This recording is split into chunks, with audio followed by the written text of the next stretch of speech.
কেড়েছে।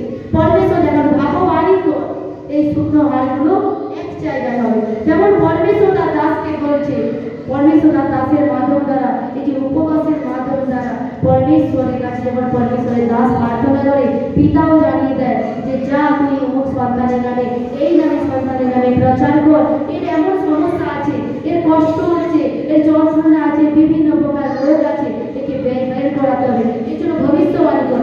আজকে পরমেশ্বর সেই জিনিস করে দ্বারা, প্রচারের দ্বারা, জিনিস করে ভাববাণী দ্বারা, যেমন মুখ খুলে একটা কথা বললো, সেটি হলো হাটগুলো মানুষের আকার দিল, তারা পায়ে ভর দিয়ে দাঁড়ালো।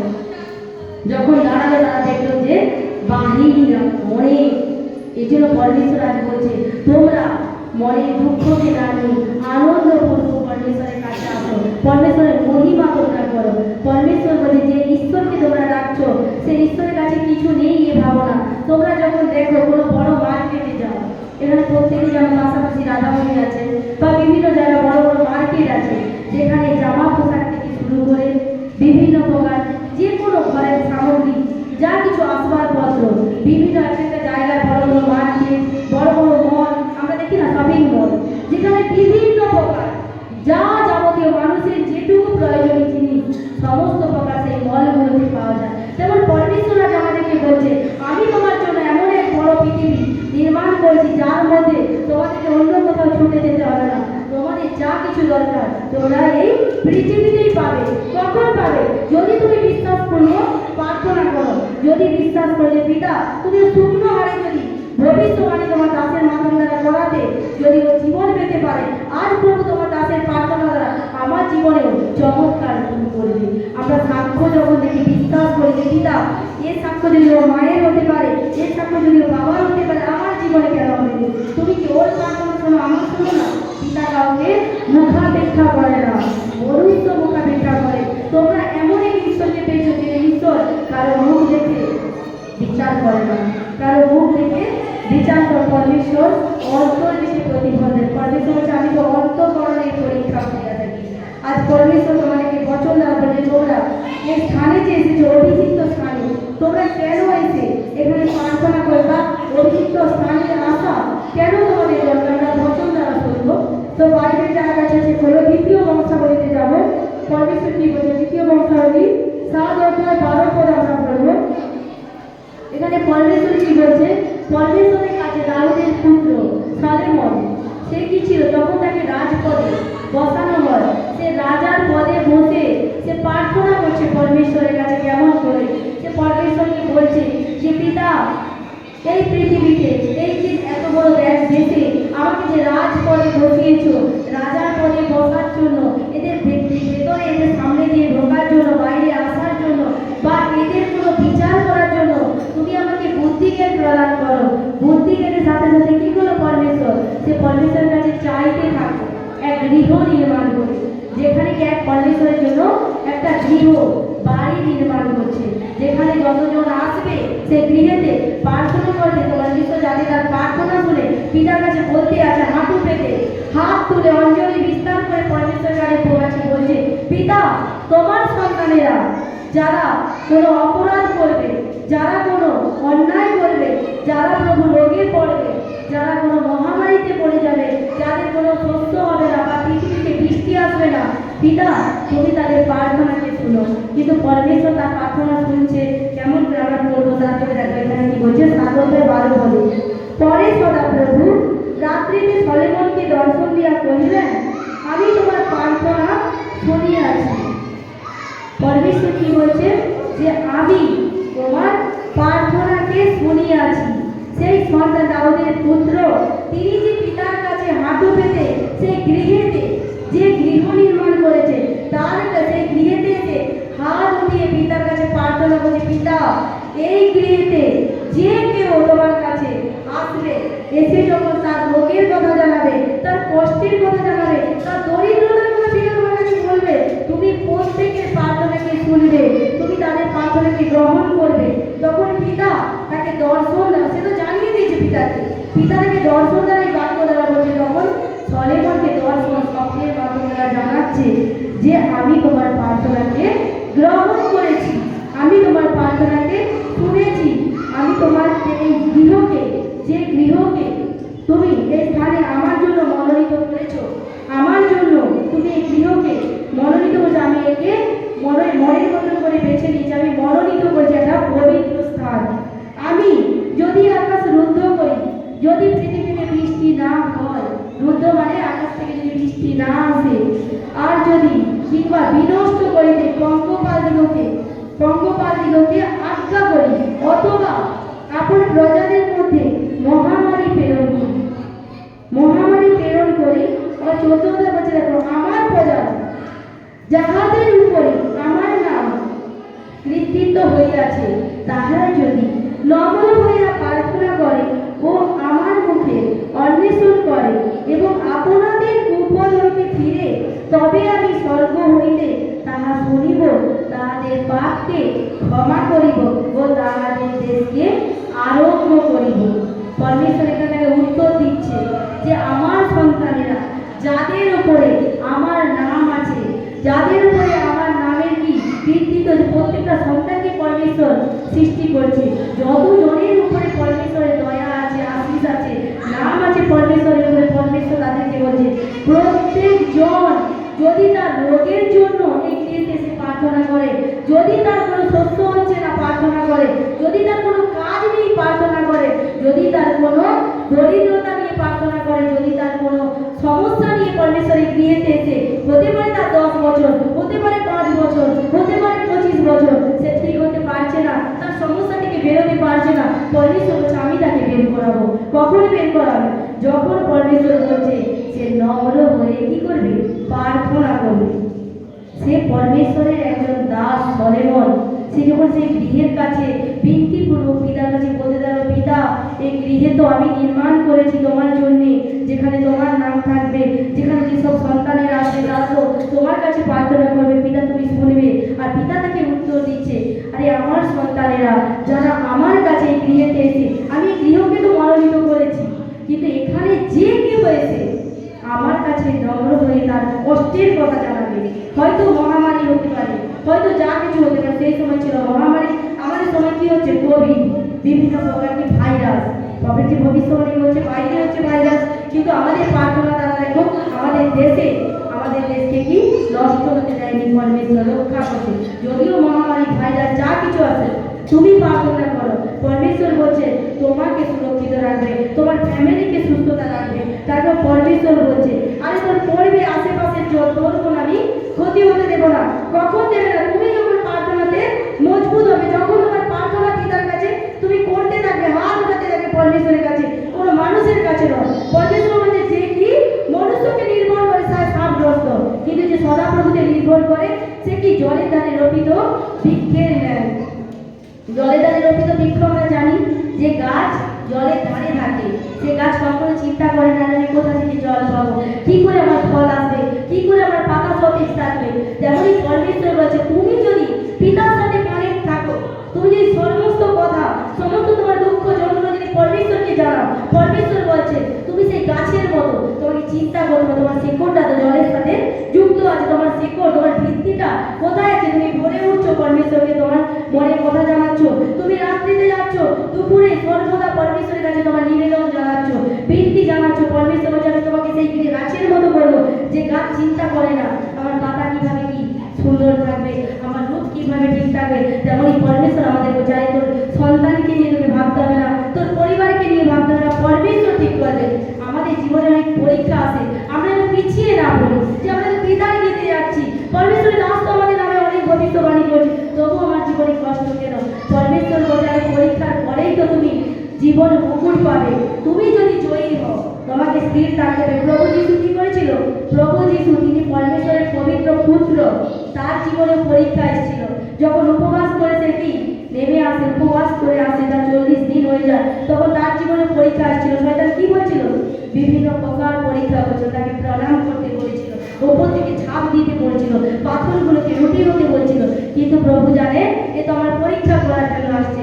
সে তো কি তার কথা দ্বারা শয়তানকে হারিয়ে দিল, শয়তান দুষ্ট আত্মাটাকে ছেড়ে চলে গেল। যেমন পরমেশ্বর জানে আমার জীবনে তোমার জীবনে বিভিন্ন প্রকার সমস্যা, হয়তো চামড়া হয়ে গেছে, হয়তো কোনো ক্ষত স্থান হয়ে গেছে, হয়তো তোমার হাড়ে কাজ করছে না, পায়ে চলতে পারছো না, চোখে দেখতে পাচ্ছ না, পরমেশ্বর বলে যদি তুমি বিশ্বাস করো, তুমি অদ্ভুত সাক্ষ্যকে তোমার জীবনে ঘুরতে দেবে, তোমার জীবনে চমৎকারকে তুমি ঘুরতে দেখবে। এখানে পরমেশ্বর বলছে, দেখো সেই কি প্রার্থনা দ্বারা বলছে যে তুমি বলবে যে এখানে যতজন নম্র হয়ে প্রার্থনা করবে, সেই সলেমনকে জানাচ্ছে যে এই গৃহকে যে তুমি আমার জন্য বানিয়েছো, আমি একে মনোনীত করলাম, আমি পছন্দ করলাম, একে আমার মনোনীত যোগ্য গৃহ বলে আমি বলছি। তার কারণে এখানে যারা এসে আমার কাছে নম্র হয়ে নত হয়ে প্রার্থনা করবে, আমি স্বর্গ থেকে তাদের প্রার্থনাকে শুনবো আর তাদের দেশ থেকে কি করবো, আরোগ্য করবো, রোগকে সরিয়ে দেবে, রোগকে রাখবে না। হতে পারে তার সময় বচন করছে, তুমি যদি বিশ্বাস করো এই বচন তোমার জন্য। তুমি যখনই পাঠ করবে, যখনই শুনবে, সে বচন দ্বারা কি পরমেশ্বর তোমার সাথে কথা বলছে। তাহলে প্রত্যেকজন এ বিশ্বাস করে পিতা তোমার দাস আসবে, তোমার দাসের প্রার্থনা দ্বারা বা আমার প্রার্থনা দ্বারা তোমার দাস যে ভবিষ্যৎবাণী করবে, যে আগামী বিষয়ের কথা জানাবে, তোমার দাস এসেও যে এখানে প্রার্থনা করে তোমাদের জন্য পরমেশ্বরের দাস তো বাড়িতে প্রার্থনা করে প্রত্যেকজন জানা। 100টা উপবাস রাখা যা তা জিনিস নয়।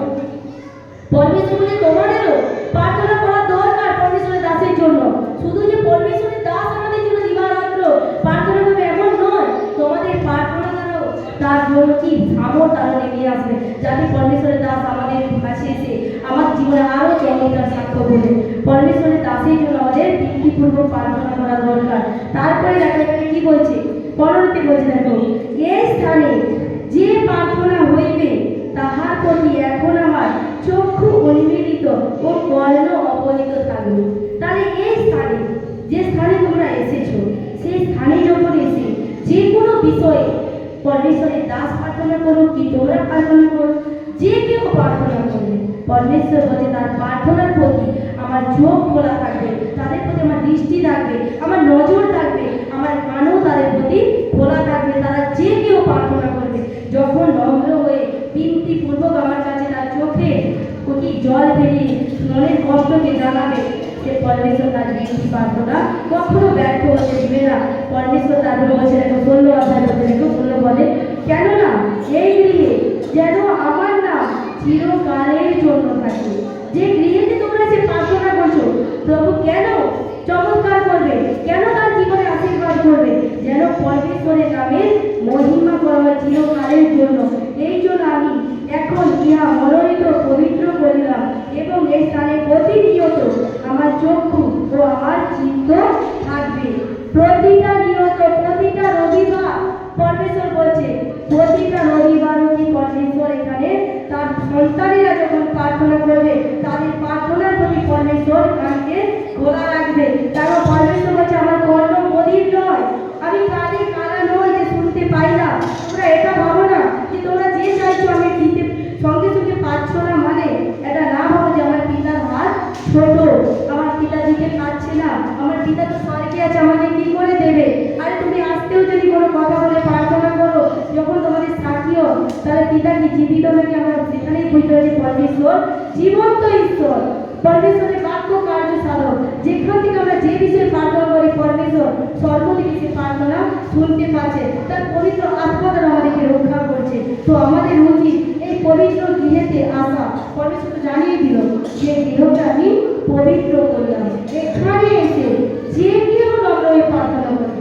তাহলে আমরা কি প্রত্যেক সপ্তাহে আমাদের আসা উচিত? তো আমরা বুঝতে পারছি যে পরমেশ্বর তার বাক্যতে বলছে যে কেউ তার এই গৃহেতে আসবে, পরমেশ্বর তার প্রতি চোখকে খোলা রাখবে, দৃষ্টি রাখবে, তার প্রতি তার প্রার্থনার প্রতি কর্ণপাত করবে।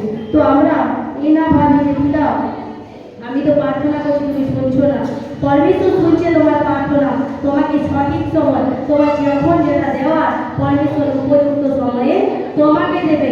পরমেশ্বর জানে তোমাকে কখন কোনটা দিতে হয়। যে পরমেশ্বরকে তুমি রাখছো সে পরমেশ্বর তোমার নির্মাতা, সে পরমেশ্বর বলছে আরে আমি তোদের অধিক পৃথিবীতে একাধিক মানুষ আছে, তাদের প্রত্যেকের চুলকে যদি, মাথার কেশকে যদি আমি বলতে পারি, তাহলে তোমাকে পরমেশ্বর নজরে রাখেনি, তোমার প্রার্থনা পরমেশ্বর শোনেনি। পরমেশ্বর পৃথিবীতে সমস্ত প্রাণীর থেকে মনুষ্য জাতিকে সবথেকে শ্রেষ্ঠ করছে। কেন? যাতে মনুষ্য পরমেশ্বরের গৌরব করে, পরমেশ্বরের মহিমা করে। আজ আমরা প্রত্যেকজন এখন থেকে প্রার্থনা করছি পিতা তোমার গৃহেতে আমি প্রত্যেক সানডেতে আসবো। এখন তুমি তো বলেছো যে গৃহতে সত্যি এসে থাকো। আর সেই বিয়েতে যে কোনো সন্তান এসে নম্র হয়ে প্রার্থনা করবে, তার যে কোনো রোগ হতে পারে, হয়তো তার কিডনি খারাপ, হয়তো তার কোনো কিছু টিউমার, বিভিন্ন প্রকার সমস্যা, মানুষের শরীরে বিভিন্ন প্রকার রোগ আছে। কেন? যাতে মানুষকে সরিয়ে দেওয়া হয়, যাতে মানুষকে প্রার্থনা থেকে, ঈশ্বর থেকে সরিয়ে দেওয়া হয়। কেন? পরমেশ্বর বলছে যে যাতে রোগ নিয়ে চিন্তা করে, তার কষ্ট নিয়ে চিন্তা করে, ঋণ নিয়ে চিন্তা করে, যাতে পরমেশ্বরের প্রতি তার মন না থাকে। এই জন্য পরমেশ্বর বলছে পৃথিবীতে যদি কেউ বড় হয়ে থাকে সে হলো আমি। পরমেশ্বর বড় সব থেকে, কোনো কি রোগ নয়। আর পরমেশ্বরের কাছে তোমরা তোমাদের কষ্টের কথা, তোমাদের দুঃখের কথা সেই পরমেশ্বরকে জানা, তবে তুমি সেই জলের দ্বারে ভিক্ষের ন্যায় হবে, যে কি কখনো চিন্তা করেনি। আরে যতই বড় ভাইরাস আসুক না কেন, যত বড় ভূমিকম্প হোক না কেন, আমি কার সন্তান আছি? আমি সেই স্বয়ং পরমেশ্বরের সন্তান আছি, যে স্বর্গ পৃথিবীকে বানিয়েছে, যে ঈশ্বর তার সন্তান আর কি ভাববাদীদের দ্বারা শুকনো হাড়কে জীবিত করেছে। আর পরমেশ্বর বলছে আজকে আমার প্রার্থনা বিনা শুনবে না? তুমি দেখতে পারো মৃত লাখা কি 4 দিন মরে গিয়েছিল, তার চামড়া হয়ে গিয়েছিল, কি পচন ধরে গিয়েছিল, দুর্গন্ধ এসেছিল।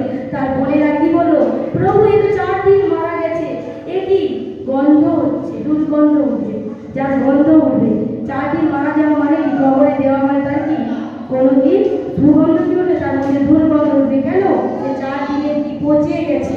কিন্তু পরমেশ্বর বলছে আর যদি পচে যাওয়া লাশার জীবিত হতে পারে, পরমেশ্বর বলছে আর তুমি জীবিত আছো, তোমার প্রার্থনা কি বিদার কান পর্যন্ত যাবে না? যাবে। আমরা এদিক ওদিক মন না দিয়ে পরমেশ্বরের বাক্যের প্রতি মন দেব, যে ঈশ্বর স্বয়ং উপস্থিত আছে সদা সর্বদা। পরমেশ্বর আমাদের মুখের গৌরবের অপেক্ষায় থাকে। আমরা প্রত্যেকজন পরমেশ্বরের দাস আসবে, দাসের জন্য কি আমরা প্রত্যেকে পারবো যে পিতা তোমার দাসকে তুমি আরো সামর্থ্য দাও, তোমার দাসকে তুমি আরো সুরক্ষিত রাখো। তারপর তোমার দাসের দাস আমাদের কষ্টের জন্য প্রার্থনা করে, আমাদের দুঃখের জন্য প্রার্থনা করে, আমাদেরও উচিত সেই দাসের জন্য প্রার্থনা করা। পরমেশ্বর তোমাদের জীবনে আরো কি আশীর্বাদকে করবে তোমরা যখন পরমেশ্বরের কাছে এমন করে প্রার্থনা করবে।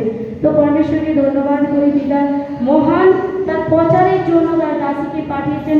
প্রত্যেকজনের জীবনে পরমেশ্বর মঙ্গল করুন। আর প্রত্যেকজন পরমেশ্বরের দাসী, পরমেশ্বরের দাস যখন আসবে তোমরা হাতের তালি বাজিয়ে পরমেশ্বরের মহিমা করবে, যে পিতা তোমার দাসকে তুমি পাঠাচ্ছ, তোমার দাসীকে পাঠাচ্ছ। তো পরমেশ্বরের মহিমা হোক। এখন আমাদের কি করে, আমরা কি দ্বারা পরমেশ্বরের প্রশংসা করবো।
প্রয়োজন। এই সময় চোখকে বন্ধ করো, পবিত্র আত্মাকে ইনভাইট করো, নিজেদের সমস্যাকে, নিজেদের কষ্টকে আজ পরমেশ্বরের কাছে খুলে বলো। আজ তোমার ব্যথাকে, আজ তোমার বেদনাকে পরমেশ্বরের কাছে বলো। আজ প্রভু তোমার পরিস্থিতিকে বদলাতে চায়। আজ প্রত্যেকজন এই সময় চোখকে বন্ধ করে নিজেদের সমস্যার জন্য, নিজেদের সমস্যার কথা পরমেশ্বরের কাছে তোমরা খুলে বলো। পিতা পুত্র পবিত্র আত্মা ধন্যবাদ করি সদাপ্রভু, বাহিনীগণের রাজা, তুমি মহান ঈশ্বর, তুমি সর্বশক্তিমান রাজা, তুমি আব্রাহামের ঈশ্বর, তুমি ইসাকের ঈশ্বর, তুমি যাকবের ঈশ্বর প্রভু পরমেশ্বর। পিতা আজ আমি তোমার কাছে পিতা, তোমার কাছে হাত উঠিয়ে পিতা, আমার প্রত্যেকটা লোকের জন্য আমি তোমার কাছে বিনতি প্রার্থনা করি প্রভু যিশু। আমার ঈশ্বর, আমার পিতা, তুমি আজ পিতা আমাদের বিনতি প্রার্থনাকে কর্ণপাত করো প্রভু। তুমি দয়ার সাগর, তুমি ত্রাণকর্তা প্রভু পরমেশ্বর। আজকে যতজন পিতা তোমার গৃহে এসছে প্রভু, আজ আজ তো পিতা কেউ খালি হাতে যাবে না। আজ তোমার আশীর্বাদকে, আজ তোমার সামর্থ্যকে প্রত্যেকজন নিজের জীবনে দেখবে প্রভু। আমি বিশ্বাস করি আজকে যতজন এসছে প্রভু, আজকে তো কেউ খালি থাকবে না পিতা। এদের খালি পিতা গো, সেই আত্মাকে আজ তুমি খালি হৃদয়কে পরিপূর্ণ করো পবিত্র যিশুর নামে। পিতা আজ তুমি দয়া করো, আজ তুমি কৃপা করো প্রভু পরমেশ্বর। তুমি রাজার রাজা, তুমি প্রভুর প্রভু, তুমি সর্বশক্তিমান ঈশ্বর প্রভু পরমেশ্বর। আজ আমি প্রত্যেকটা লোকের জন্য প্রার্থনা করি, প্রত্যেক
জন্য একত্রিত হয়ে প্রার্থনা করা। একত্রিত প্রার্থনা খুব দরকার। যেমন এখানে জিহোশাফাতের উপরে সমস্যা এসেছিল, প্রত্যেকটা জিহুদাবাসী সেখানে প্রত্যেকজন একত্রিত হয়ে সদাপ্রভুর কাছে প্রার্থনা করছিল। হতে পারে আজ যখন তোমরা কলেসিয়ারা একত্রিত হচ্ছ, প্রত্যেকটা কলেসিয়া একত্রিত হয়ে নিজেদের জন্য প্রার্থনা করো। একত্রিত হয়ে যখন তোমরা নিজেদের জন্য প্রার্থনা করবে, তখন পরমেশ্বর তোমাদের জীবনে সেই সমস্যাকে দূর করবে। হালেলুয়া। যখন পিতরের কাহিনী আমরা যখন পাঠ করি, পিতর পরমেশ্বরের দাস ছিল। পিতর পরমেশ্বরের দাস ছিল।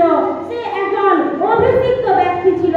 সে অনেকজনকে সুস্থতা দিয়েছে প্রভু যিশুর নামে, অনেক খোড়াকে দান করিয়েছে, অনেক বাবাকে কথা বলিয়েছে, অনেক বড় বড় রোগ থেকে সুস্থ করেছে।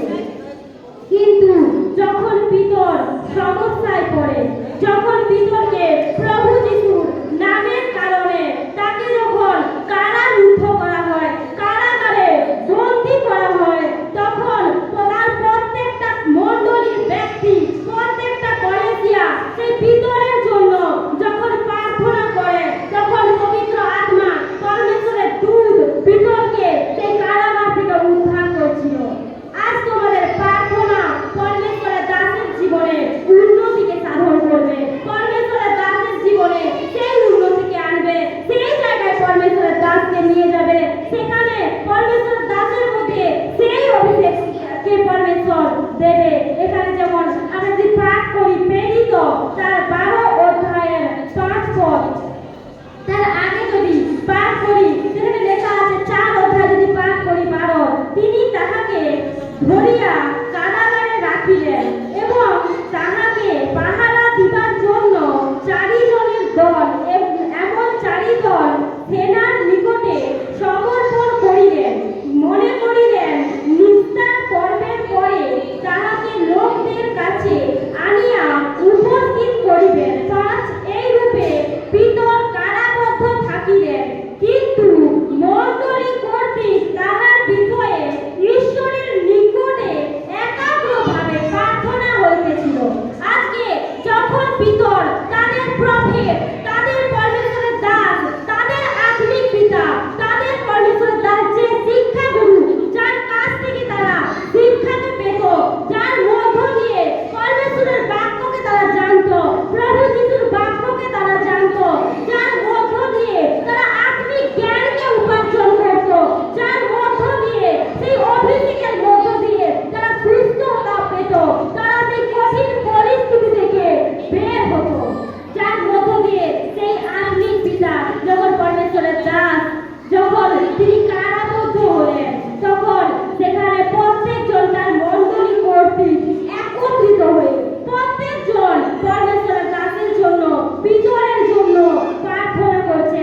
আর এরপরে যদি আমরা পাঠ করি, পরে হেরোদ যেদিন তাকে বাহিরে আনাইবেন, তাহার পূর্ব রাত্রিতে পিতর 2 জন সেনার মধ্যস্থানে 2 শৃঙ্খলে বদ্ধ থাকিয়া নিদ্রাগত ছিলেন এবং দ্বার দেশে প্রহরীরা কারাগার রক্ষা করিতেছেন। আর দেখো, প্রভুর এক দূত তাহার কাছে আসিয়া দাঁড়াইলেন এবং কারাকক্ষে আলোক প্রকাশ পাইল। তিনি পিতরের কুক্ষি দেশে আঘাত করিয়া তাহাকে জাগাইয়া কহিলেন, শীঘ্র উঠ। তখন তাহার 2 হস্ত হইতে শৃঙ্খল পড়িয়া গেল। পরে সেই দূত তাহাকে কহিলেন, কোমর বাঁধো ও তোমার জুতা পরো। তিনি তাহা করিলেন। পরে দূত তাহাকে কহিলেন, গায়ে কাপড় দিয়া আমার পশ্চাৎ পশ্চাৎ আইসো। তাহাতে তিনি বাহির হইয়া তাহার পশ্চাৎ পশ্চাৎ যাইতে লাগিলেন। কিন্তু দূতের দ্বারা যাহা করা হইল তাহা যে বাস্তবিক ইহা তিনি বুঝিতে পারিলেন না, বরং মনে করিলেন তিনি দর্শন দেখিতেছেন। হালেলুয়া। আজকে বাক্য কি বলছে? আজকে বাক্য বলছে তাকে, পিতরকে কারারুদ্ধ করা হয়েছিল প্রভু যিশুর কারণে, প্রভু যিশুর নামের জন্য তাকে অত্যাচার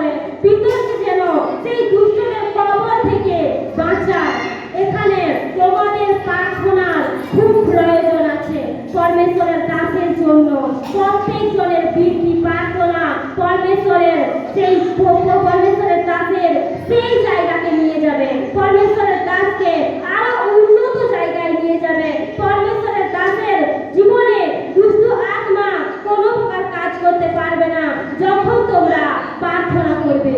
একত্রিত হয়ে তোমাদের প্রার্থনা করা অতি অবশ্যক প্রয়োজন। আজকে আমি জানাচ্ছি তোমাদেরকে, পবিত্র আত্মা তোমাদেরকে জানাচ্ছে যে তোমাদের আত্মিক পিতা যে তোমাদের মঙ্গলের জন্য 100 দিবারাত্রি উপবাসে থাকতে পারে, 100 দিন তিনি ফাস্টিং এ আছেন, তিনি উপবাসে আছেন তোমাদের মঙ্গলের জন্য। সেখানে তোমাদের প্রত্যেকজনের উচিত পরমেশ্বরের দাসের জন্য প্রার্থনা করা, যাতে যেখানে পরমেশ্বর বলছে যে আমি সেই দেশকে সেই নগরকে রক্ষা করব, যেখানে পাপ অতিরিক্ত হয়ে গিয়েছিল, সেখানে পাপের কারণে পরমেশ্বর তার ভবিষ্যৎ বক্তাকে পাঠিয়েছিল, কিন্তু তার ভবিষ্যৎ বক্তা যখন সেখানে গিয়ে সেই কথাকে বলে তখন তারা প্রত্যেকজন জোনার উপরে বিশ্বাস করে নির্বিবাদী সদাপ্রভুর উদ্দেশ্যে উপবাসকে ঘোষণা করছিল। আর তারা একত্রিত হয়ে তারা পরমেশ্বরের উদ্দেশ্যে প্রার্থনা করতে লাগছিল। আর যখন তারা একত্রিত হয়ে প্রার্থনা করে তখন তাদের প্রার্থনা দ্বারা তাদের জীবনে বন্ধন ভেঙেছিল, তাদের জীবনে বন্ধন ভেঙেছিল। আজকে তোমাদের প্রার্থনা দ্বারা পরমেশ্বরের দাসের জীবনে উন্নতি ঘটবে। এখানে বাইবেলে লেখা আছে যে তারা একত্রিত হয়ে প্রার্থনা করছিল, আর তখন পরমেশ্বরের দূত পিতরের কাছে এসেছিল। আর দেখো প্রভুর এক দূত তাহার কাছে আসিয়া দাঁড়াইলেন, পিতরের কাছে দাঁড়ালেন, এবং যখনই তিনি দাঁড়ালেন তাকে যে শিকল দিয়ে বাঁধা হয়েছিল, পিতরকে যে শিকল দিয়ে বাঁধা হয়েছিল সেই শিকল হাত থেকে খুলে যায়। আর পরমেশ্বরের দূত পিতরকে বলছে তুমি তোমার পায়ে জুতো পরো এবং তোমার গায়ে বস্ত্র পরো, চলো আমার পশ্চাতে চলো। আজকে প্রভু রক্ষা করবেন, আজকে প্রভু রক্ষা করবেন। যেমন সেখানে নহমীয় প্রত্যেক ব্যক্তির জন্য প্রার্থনা করছিল, আর তাদের বন্দী দশা হইতে পরমেশ্বর তাদেরকে রক্ষা করছিল, পরমেশ্বর তাদেরকে রক্ষা করছিল। আমরা যদি নহমীয় কাহিনী পাঠ করি সেখানে লেখা আছে প্রত্যেকজন, হালেলুয়া, আমরা প্রত্যেকজন নহমীয় খুলব।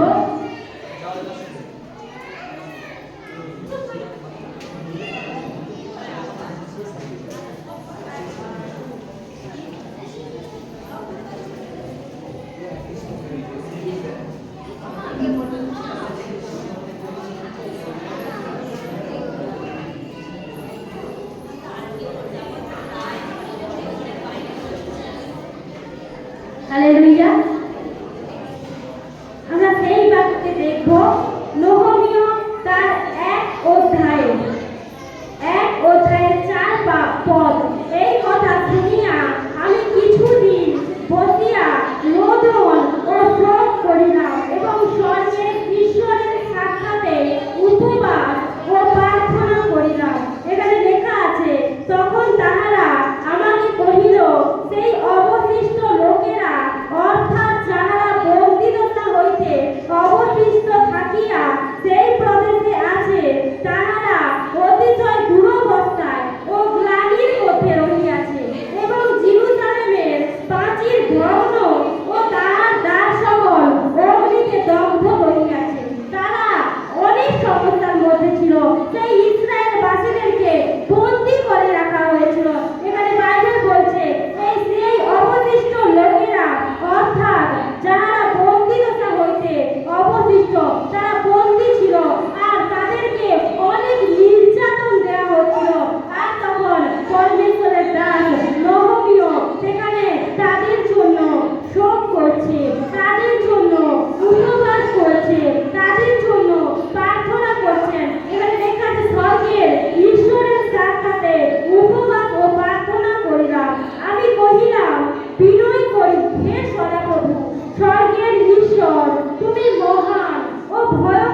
প্রেম করো, পরমেশ্বরের আজ্ঞাকে পালন করো, সেই দানকে, সেই দশমাংশকে পরমেশ্বরের গৃহে আনো, যেখানে প্রভু পরমেশ্বর বলছে তোমরা আমার গৃহের উদ্দেশ্যে সেই দানকে আনো আমার সেবা কার্যকে পরিচালনা করার জন্য।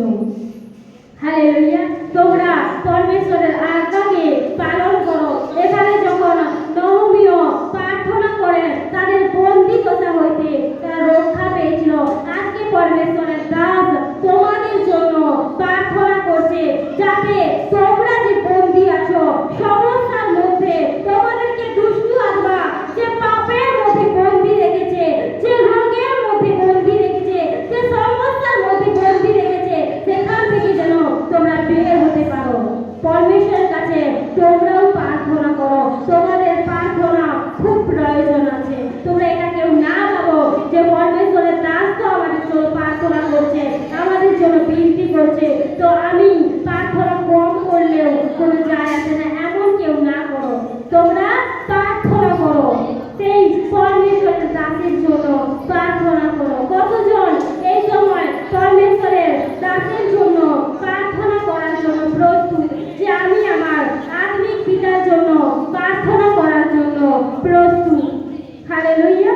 যতজন তোমরা বাড়িতে তোমরা প্রার্থনা করো, আর এক টাইম পরমেশ্বরের দাসের জন্য তোমরা প্রার্থনা করো, যাতে পরমেশ্বরের দাসকে আরো অভিষেক করে, পরমেশ্বর যাতে আরো উন্নত জায়গায় নিয়ে যায়, এই মিনিস্ট্রিকে যেন আরো উন্নত করে, প্রত্যেকটা দরিদ্রের কাছে যেন আমরা সেই সুসমাচারকে যেন পৌঁছতে পারি। হালেলুয়া। যেমন বাক্যে লেখা আছে, প্রভু যিশু বলছে যে তোমরা প্রত্যেকটা দরিদ্রের নিকটে যাও আর আমার সুসমাচারকে দাও। আজকে কতজন সুসমাচার দেওয়ার জন্য প্রস্তুত থাকে, যে পিতা আমি তোমার সুসমাচারকে দেওয়ার জন্য প্রস্তুত। আজ তুমি দেখছো কেউ সমস্যায় পড়ে আছে, কেউ পাপের মধ্যে ডুবে আছে, কেউ রোগের মধ্যে পড়ে আছে। আজ তুমি প্রভুর সেই সুসমাচারকে দাও, তুমি প্রভুর সেই সুসমাচারকে অন্যের কাছে দাও, যাতে সে ব্যক্তি পরিত্রাণের রাস্তাকে দেখতে পায়, সেই ব্যক্তি যেন পরমেশ্বরকে চিনতে পারে, পরমেশ্বরকে জানতে পারে। যেমন জিনিসকে লেখা আছে, তোমরা যখন কোনো ব্যক্তি যখন পাপের মধ্যে ডুবে থাকে, তুমি তাকে চেতনা দাও, চেতনা দেওয়ার পরে সে যদি সেই পাপ থেকে মনকে না ফিরায়, তাহলে সে তার নিজের পাপের কারণে মরবে। কিন্তু তুমি যদি তাকে সুসমাচার না দাও, তার পাপের বোঝা, তার রক্তের দায় তোমার উপরে এসে পড়বে। তাই প্রত্যেকজন প্রভু যিশুর নামের সুসমাচারকে দাও। অনেক ব্যক্তি আছে যারা সুসমাচারকে দিতে লজ্জা পায়, প্রভুর নামকে অন্যের কাছে বলতে লজ্জা পায়। এমন না করো। প্রভু তার বাক্যে বলে গেছে, অনেক ব্যক্তি আছে ঈশ্বরের গৃহে যাচ্ছে, কিন্তু যাওয়ার পরে কেউ জিজ্ঞাসা করলে সে বলছে আমি অন্য জায়গায় যাচ্ছি, সেই ঈশ্বরের গৃহে আসার কথা বলছে না। প্রভু পরমেশ্বর বলছে, যে আমাকে এখানে অস্বীকার করবে, আমি আমার পিতার নিকটে তাকে অস্বীকার করব। প্রত্যেকজন প্রভু যিশুর নামকে স্বীকার করো, কেউ অস্বীকার করো না। তোমাদের জীবনে পরমেশ্বর মঙ্গল করবে। যে কেউ পরমেশ্বরের জন্য বাঁচে, যে কেউ পরমেশ্বরের সুসমাচার দেওয়ার জন্য, পরমেশ্বরের সেবা কার্যকে করার জন্য নিজের জীবনকে বিলিয়ে দেয়, নিজের সময়কে বিলিয়ে দেয়, পরমেশ্বর তার জীবনে চমৎকার করে। পরমেশ্বর তাকে কখনোই খালি রাখে না। আজকে প্রত্যেকজন তোমরা আনন্দ করো যে পরমেশ্বরের দাস যিনি আমাদের জন্য প্রার্থনা করছেন, আজ আমরা তার জন্য প্রার্থনা করব, যাতে পরমেশ্বরের দাসকে পরমেশ্বর দীর্ঘ আয়ু দেয়। এখানে যেন তিনি আরো সেই নামকে, সুসমাচারকে অনেক বছর বয়স অবধি দিতে পারে। কারণ বাইবেলে লেখা আছে যে প্রভুর হাতে সেই ধন আছে, প্রভুর হাতে সেই ঐশ্বর্য আছে, পরমেশ্বরের হস্তে সেই আয়ু আছে। তোমরা কেউ ভয় না পাও যে আমার আয়ু এই পৃথিবীতে কতদিন। তোমরা এটাই আনন্দ করো যে প্রভু যতদিন বাঁচবো আমি, আমার প্রতি কেবল তোমার অধিকার। আমি যতদিন বাঁচবো আমি তোমার নামের কারণেই বাঁচবো,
তিনটি প্রার্থনা আমি প্রভু যিশুর নাম থেকে চাইছি।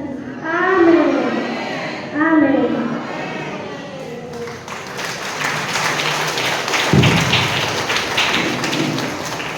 হালেলুয়া। আজকে কতজন আনন্দে আছে প্রার্থনা করার পর? তোমরা তোমাদের জীবনে সেই গুড নিউজকে দেখবে, যতজন বৃদ্ধি সহকারে প্রার্থনা করেছ, তোমাদের প্রত্যেকজনের ঘর ফ্যামিলি আশীর্বাদ যুক্ত হয়েছে। তোমাদের দরিদ্রতা আজকের পর থেকে পবিত্র যিশুর নামে সরে যাচ্ছে। যতজন তোমরা পরমেশ্বরের পিছনে চলছো, এই মিনিস্ট্রির পিছনে চলছো, তোমরা মনে রাখো কেউ তোমরা দরিদ্র থাকবে না। যতজন তোমরা পরমেশ্বরের পিছনে চলছো, এই মিনিস্ট্রির পিছনে চলছো, পরমেশ্বর প্রত্যেক জনের আর্থিক অবস্থাকে উন্নত করতে চলেছে। যেমন তিনি বাইবেলে লিখেছেন প্রভু পরমেশ্বর যে আমি তোমাদের অন্য জলে আশীর্বাদ করব, আমি তোমাদের মধ্য থেকে সর্বপ্রকার লোককে দূর করব, আমি তোমাদের জীবন থেকে সর্বপ্রকার মারিকে, মহামারীকে, সর্বপ্রকার দুর্ভিক্ষকে, সর্বপ্রকার বিপদ থেকে আমি তোমাদেরকে রক্ষা করব, আমি তোমাদের অগ্রে অগ্রে যাব, আমি তোমাদের অগ্রে অগ্রে গমন করব। আমার সেই দূত তোমাদের অগ্রে অগ্রে যাবে আর তোমাদের উপর থেকে প্রত্যেকটা সমস্যাকে দূর করবে। তোমরা যাতে কোনো প্রকার সমস্যায় না পড়ো, তার জন্য সর্বদা আমার দূত তোমাদের উপরে রাজত্ব করবে, তোমাদের উপরে থাকবে, রক্ষা করার জন্য অগ্রে অগ্রে যাবে। প্রভু পরমেশ্বর তোমাদের সহবর্তী আছে, কেউ ভয় না পাও। ভয় যদি পেতেই হয় তাহলে তোমরা পরমেশ্বরকে ভয় করো, কোনো মনুষ্যকে ভয় করো না। হালেলুয়া। যতজন তোমরা আজ আনন্দের সঙ্গে বাক্যকে গ্রহণ করেছো, পরমেশ্বরের দাসের জন্য তোমরা প্রার্থনা করেছো, তোমাদের প্রত্যেক জনের জীবনে পরমেশ্বর চমৎকারের গেটকে খুলছে। হালেলুয়া।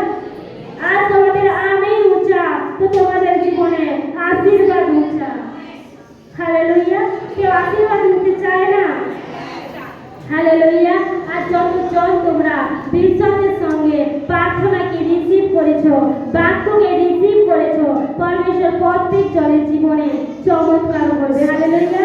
এই সময় আমরা প্রত্যেকজন পরমেশ্বরের গীতকে গাইব।